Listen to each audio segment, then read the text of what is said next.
В учебном центре Министерства обороны прошла торжественная церемония принятия военной присяги. Новобранцы после прохождения курса молодого бойца принесли родине клятву на верность.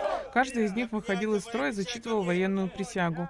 Сара джинджал демур эльмар пагу дурала том возвеется псадгила пснеган кара гуксикала с шазоку. И стобол боя конституция закон пипсит карала с шрубнуку. Хяха паха да ишина сыкдзо арат тарак и арпозачу ай хабачай рыцаква.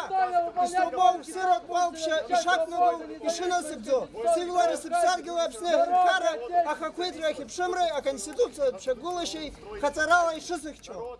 С напутственным словом присутствующим обратился заместитель министра обороны Абхазии Давид Бжаня. Он пожелал военнослужащим успехов во всех начинаниях, отметив, что сегодняшний день представляет собой отправную точку для них.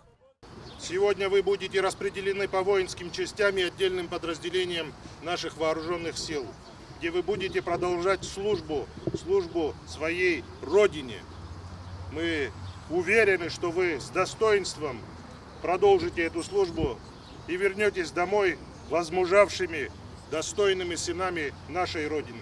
Поздравляю вас с принятием военной присяги. К молодым военнослужащим обратились родные и близкие, с гордостью наблюдавшие за своими будущими героями, которые уже наполнены храбростью и мужеством. Вам выпала честь служить нашей Родине. Служите достойно, будьте здоровы, слушайтесь командиров. Если надо будет защищать Родину, я уверена, что каждый из вас, если надо, прольет кровь. На этой войне нашей, которые защищали нашу страну от агрессора грузинского, были ребята молодые, такие как вы.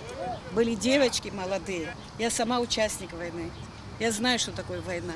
И потому я не желаю никому войну. Пусть будет на всей планете мир. Пусть все войны закончатся. Но если необходимо будет, я знаю, что вы будете первыми.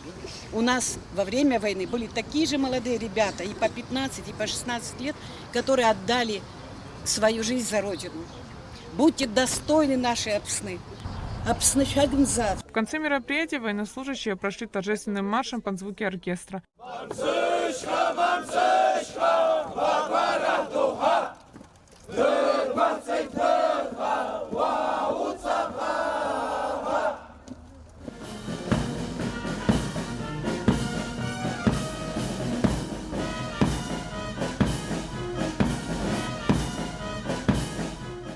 Айлита Арутюнян, Давид Хашик, Абхазское телевидение.